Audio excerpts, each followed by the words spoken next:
Good morning. ધોરણ 11 નામું ભાગ 1 આપણે કમ્પ્લીટ કર્યો હોય. ભાગ બીજાનું આજે આપણે પ્રકરણ પહેલું જોવાનું છે, ભૂલ સુધારણા. પહેલું પ્રકરણ છે આપણું ભૂલ સુધારણા. તો હવે આપણે ભાગ 1 ની અંદર કાચું સરવૈયું જે તૈયાર કર્યું હતું આપણને ખ્યાલ છે. તો મેં તમને જ્યારે આપણે નામાની શરૂઆત કરી ને ત્યારે સમજાવી હતી એક વસ્તુ કે નામું એક એવો વિષય છે અને એ પછી એને આપણે વ્યવસાય તરીકે પણ સ્વીકારી શકીએ છીએ. હિસાબો લખવા, ઓડિટિંગ, જેને આપણે હવે એવું નથી કે માત્ર જે સી એટલે કે ચાર્ટર્ડ એકાઉન્ટન્ટની પદવી ડિગ્રી મેળવે છે એ જ આ વ્યવસાય કરી શકે. અત્યારે માત્ર કોમર્સની અંદર ગ્રેજ્યુએટ થઈને ટેલીનો કોર્સ આવે છે, એ કોર્સ કમ્પ્લીટ કરી અને તમે નામાને લગતો બીજો કોઈ કોર્સ હોય તો એ જે તમે કોર્સ કમ્પ્લીટ કરો છો તો અને જો આ વસ્તુ તો બેઝિકલી તો છે ને કોઈ પણ વસ્તુ તમારી આવડત ઉપર ડિપેન્ડ કરે છે. અમે ઘણીવાર તમને કહ્યું છે ક્યારેક કોઈ સીએની ડિગ્રી મેળવી લે ને તો પણ એની પ્રેક્ટિસ એટલી બધી નથી હાલતી હોતી કે જેટલી એક માત્ર બીકોમ એટલે કે ગ્રેજ્યુએટ થયેલ વ્યક્તિની હાલતી હોય છે. જરૂર એની પડે છે તો કે નોલેજની, એની અંદર એની આવડતની. તમારી અંદર તમે કોઈ એક વ્યવસાયની ડિગ્રી મેળવ્યા પછી તમે કઈ રીતે તમારી આવડત પ્રમાણે એની અંદર જાઓ છો એ વસ્તુ મહત્વની છે. તો અહીંયા પણ નામાના અમુક સિદ્ધાંતો હોય, અમુક નિયમો હોય અને એ પ્રમાણે જ તમે એના હિસાબો લખી શકો છો. તમે નિયમ વિરુદ્ધ કે સિદ્ધાંત વિરુદ્ધ અહીંયા કાંઈ પણ તમારી પોતાની આપણે કહીએ ને કે પોતાના આગ્રહ કે પૂર્વગ્રહ પ્રમાણે તમે કશું અહીંયા લખી શકતા નથી. એક વસ્તુ એ જ છે કે નામાની અંદર કોઈ પણ પ્રકારની ગાણિતિક કે સૈદ્ધાંતિક ભૂલ થાય છે તો એને આપણે આપણા ઇરેઝર એટલે કે રબરથી ભૂંસી નથી શકતા, કારણ કે પેન્સિલથી લખેલું હોતું નથી. બોલ પેનથી લખેલું હોય એની પર છેકછાક કરી શકતા નથી. અહીંયા મેં તમને જ્યારે નામા વિષયની આપણે 11મા ધોરણની અંદર શરૂઆત કરી ને ત્યારે જ આ વસ્તુ મેં સમજાવેલી હતી કે નામાની અંદર તમે કોઈ પણ પ્રકારના ભૂલો સુધરે, ભૂલો ન થાય એવું નથી કહેતી. કોઈ પણ વ્યક્તિથી ભૂલ થાય એ તો સંભવ જ છે, કારણ કે માણસ છે તો ભૂલ તો થવાની જ છે. યંત્ર જો ભૂલ કરી બેસતા હોય તો માણસથી તો ભૂલ થવાની જ છે. તો ભૂલ થાય તો નામાની અંદર એને આપણે છેકો મારીને ભૂસીને સુધારી શકતા નથી, પણ એની એક આખી એક પદ્ધતિ છે આ બધી ભૂલો સુધારવા માટેની. નામું લખીએ છીએ, હિસાબો લખીએ છીએ એટલે ભૂલો થવાની સંભાવના છે. આપણે વિદ્યાર્થી પક્ષે જોવો તો તમે દાખલો ગમે એટલી પ્રેક્ટિસ કરી હોય ગણતા હોય તો કંઈક ને કંઈક તો ભૂલ થાય જ છે, પણ આપણે શું કરીએ છીએ કયે વા ભૂટું અને નીચે બીજું લખી નાખીએ. તમારે ચાલે તમારી નોટબુકની અંદર અને પેપરની અંદર. વ્યક્તિગત રીતે હું એક શિક્ષક તરીકે કહું ને તો મારો તો નિયમ છે, હું વિદ્યાર્થીઓને હંમેશા એક વસ્તુ શીખવું કે બને એટલી ઓછી છેકછાક કરો. એના માટે મેં શરૂઆતમાં એવી પદ્ધતિ અપનાવી હતી કે ભાઈ તમારે હું એક છેકો જોઈશ, આવી રીતના એક છેકછાક કરી હશે તો એક ધબ્બો તમારે વહામાં મારીશ અને ઇમ્પ્રુવમેન્ટ થાય છે, ઘણું બધું ઇમ્પ્રુવમેન્ટ થઈ જાય છે. પછી મારે એ વસ્તુ નથી કરવી પડતી, પરંતુ એના માટે મેં એક બીજી પદ્ધતિ એ શીખવી હતી કે તમે લખતા કોઈ એક શબ્દની ભૂલ થાય છે તો તમે ડેશ કરીને સાચો શબ્દ અહીં લખી નાખો. આ કઈ બાબતની અંદર મેં કીધું હતું કે જ્યાં તમે નોટબુક કે એવું કશું તૈયાર કરો છો તો તમે નોટબુકની અંદર અહીંયા ભૂલથી તમારે બીજો શબ્દ લખાઈ ગયો છે એની ઉપર માની લો કે તમારે અહીંયા આવકવેરો લખવાનો હતો, બરાબર? આવકવેરો અહીંયા આપણે આવકમાં ગાડે ભાડું લખવું તો એને બદલે આવકવેરો લખાઈ ગયો. તમે શું કરો છો? સીધો ઘૂંટી નાખો છો. નહીં, અહીંયા આવકવેરો એમને રહેવા દો, અહીંયા ડેશ કરો, અહીંયા લખો તમે આવકમાં ગાડા ભાડું. આ બાકી બુક તૈયાર કરતા હોય ત્યારની વાત છે, કારણ કે જ્યારે તમે વાંચો છો ત્યારે તમને તો ખ્યાલ આવી જ જાય છે કે મારે આવકમાં ગાડા ભાડું જ વાંચવાનું છે, અહીંયા આવકવેરો જ વાંચવાનું નથી. તો શા માટે ભાઈ આ બુકને આપણે બંધી કરવી? તમને ખબર છે કે આંગણામાં કચરો વેરાયેલો હોય અને આંગણું વળેલું હોય તો કેટલું સરસ બે વચ્ચે તફાવત હોય છે. તો આપણે શક્ય એટલી ભૂલો ઓછી કરીએ.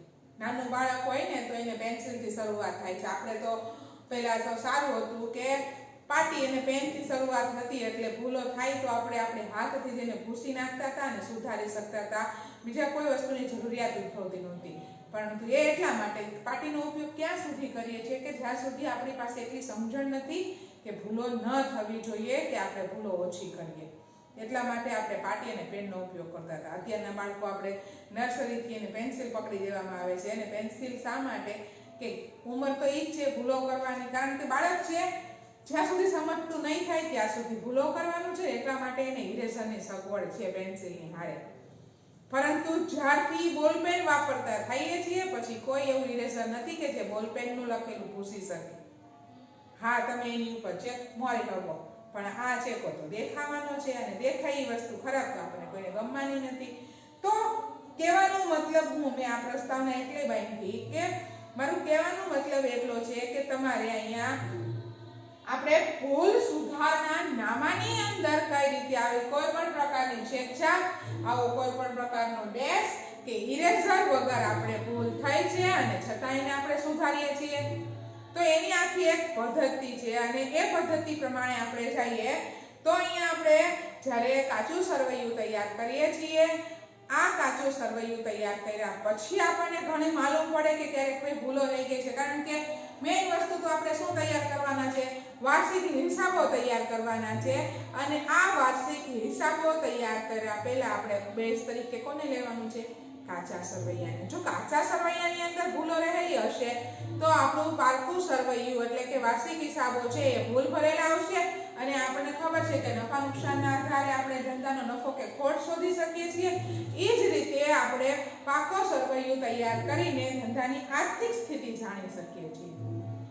જો આ પરિસ્થિતિ ઉદ્ભવશે તો આપણે એ બધી જ વસ્તુઓ છે એ ભૂલ ભરેલી ખોટી આવવાની છે. એટલા માટે થઈને આપણે અહીંયા કાચું સરવૈયું તૈયાર કર્યા પછી આપણને જે ભૂલો મળે છે ને એ ભૂલો આપણે શોધીએ છીએ અને એને સુધારવાની છે, કોઈ પણ પ્રકારના ડેશ કે છેકછાક વગર. ચાલો આપણે જોઈએ ક્રમશઃ એક પછી એક વસ્તુ. તો હિસાબી ભૂલોના પ્રકાર, આપણો મુખ્ય પ્રસ્તાવના એક બાબત જોઈ, બીજી જોઈએ હિસાબી ભૂલોના પ્રકાર.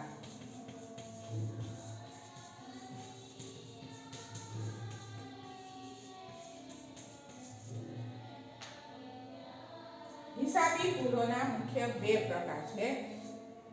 કાચા સરવૈયાને અસર કરતી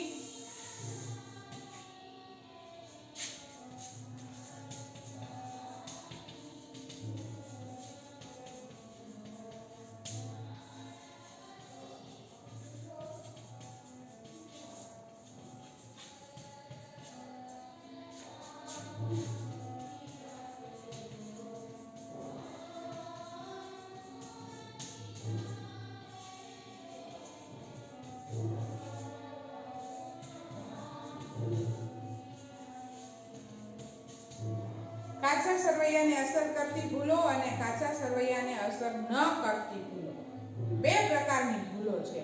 એમાં આપણે પહેલા જોઈએ તો કાચા સરવૈયાને અસર ન કરતી ભૂલો કઈ કઈ છે? તો વિસર્જક, સિદ્ધાંતની ભૂલ, ખોટા ખાતે લખવાની ભૂલ, મૂળ ચોપડો લખતી વખતે થયેલી ભૂલ અને ભરપાઈ ચૂક. કાચા સરવૈયાને અસર કરતી ભૂલોની અંદર આપણે ખતવણી અંગેની ભૂલ, ખાતાની બાકી અંગેની ભૂલો, પેટા નોંધના સરવાળાની ભૂલ અને કાચું સરવૈયું તૈયાર કર્યા કરતા થતી ભૂલો.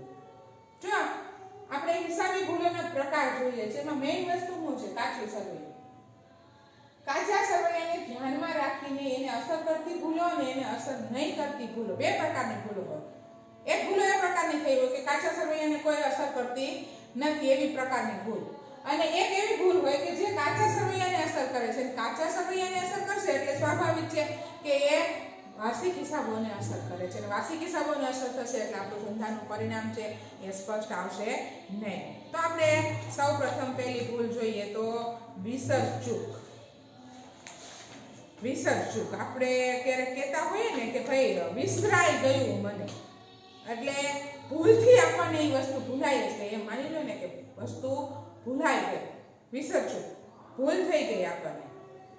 જ્યારે કોઈ વ્યવહારની સંપૂર્ણ નોંધ, પેટા નોંધ કે ખાતા વહીમાં આપણે બાકી જ રહી જાય